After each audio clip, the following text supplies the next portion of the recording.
Hello viewers, welcome back to my channel BioLectures. Today here I will explain you about mRNA vaccines. The types of mRNA vaccines, their mode of action, their construct and their advantages and disadvantages. So let's begin.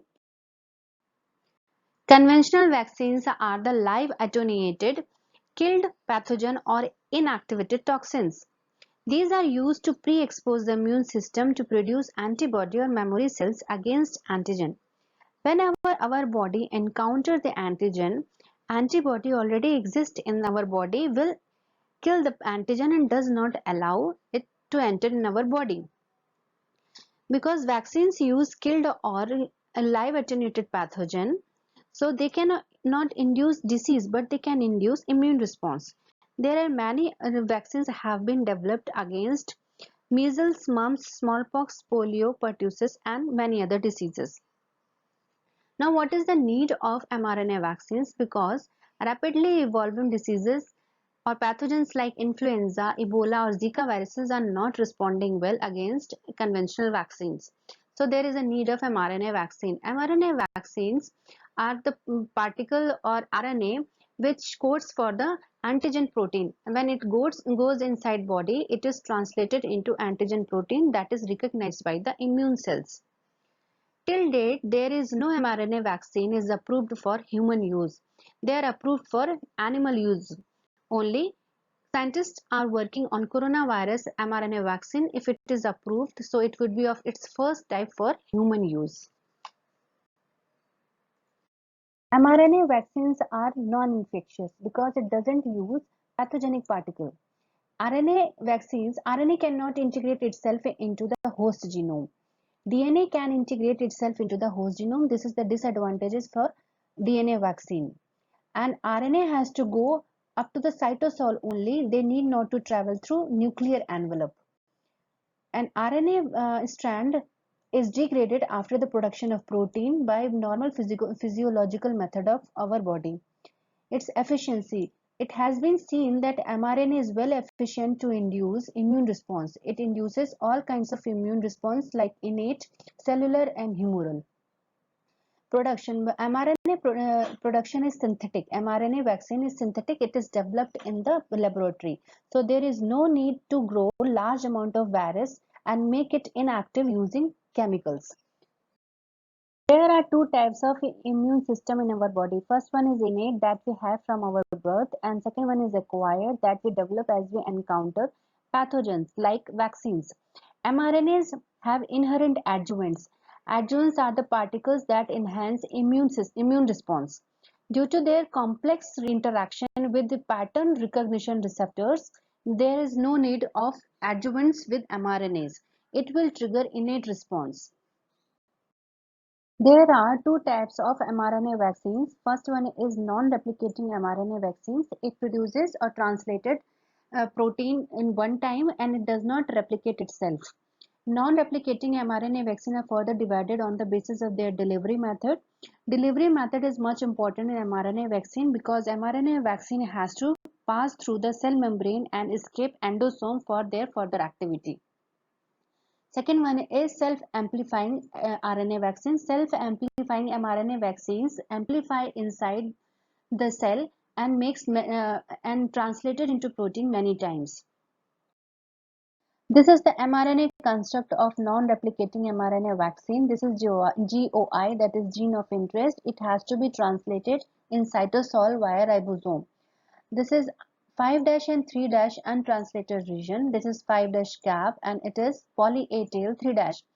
5' cap with the 7-methylguanosine triphosphate. It protects mRNA against RNAs to be degraded.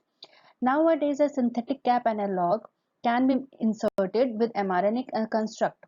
5' and 3' untranslated region supports translation via RNA binding protein. This is signal peptide. It can be engineered with mRNA construct. It transports the protein. It can be intracellular or membrane bound. This is poly A tail. It is necessary for intracellular stability of mRNA and translational efficiency. The length of poly A tail enhances polysome formation for improved protein expression. mRNA vaccines are synthesized in the laboratory. It is a synthetic vaccine. For the synthesis of mRNA, there is a need of cloning target antigen in the plasmid DNA using bacteriophage RNA polymerase. Subsequently, it is linearized. The linearized plasmid DNA is transcribed into mRNA using recombinant RNA polymerase and nucleoside triphosphate. After the transcription of mRNA, template DNA is removed using RNase-free DNases. It removes template DNA for increase of mRNA stability and translational efficiency.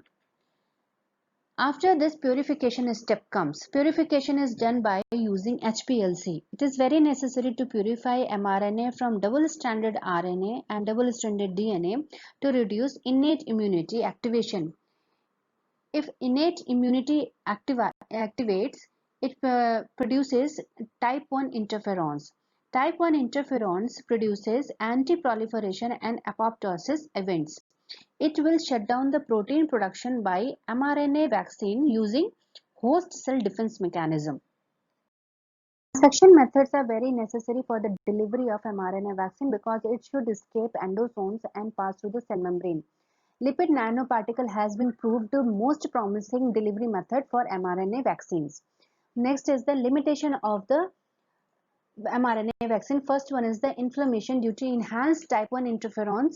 It can initiate anti-proliferation and apoptosis events that can shut down protein synthesis from the mRNA. Second one is the efficient delivery method that I have already told you.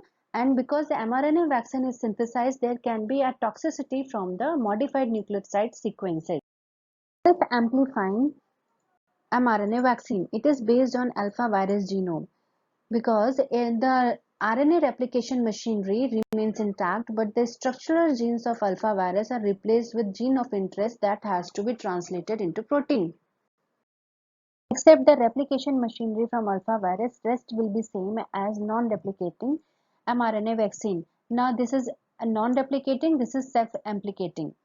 It is delivered into the cell and it delivers mRNA inside the cell where it can be identified by the ribosome and expressed protein. This expressed protein is can be intracellular or membrane bound. This is now recognized by the immune system. This is self-amplicating mRNA vaccine. It is delivered inside the cell because it is self-amplicating, so it amplifies many times and it produces protein in large quantity, and it is also then identified by the immune system. Proved that RNA amplicons are lethal against influenza virus and Ebola virus in mice. Now the limitations of SAM. Because of having its longer mRNA size, it is difficult to purify and produce longer mRNAs. It amplifies inside the body, so it can trigger a strong inflammatory response against it, so it can limit the antigen production. And third one is there is a replication proteins with mRNA that can produce memory immune response against it. It can also limit the antigen production. This is all about the mRNA vaccines. So share this knowledge with your friends and subscribe it. Next time I'll be again available with very interesting topic. Till then, goodbye, and please subscribe my channel. Thank you.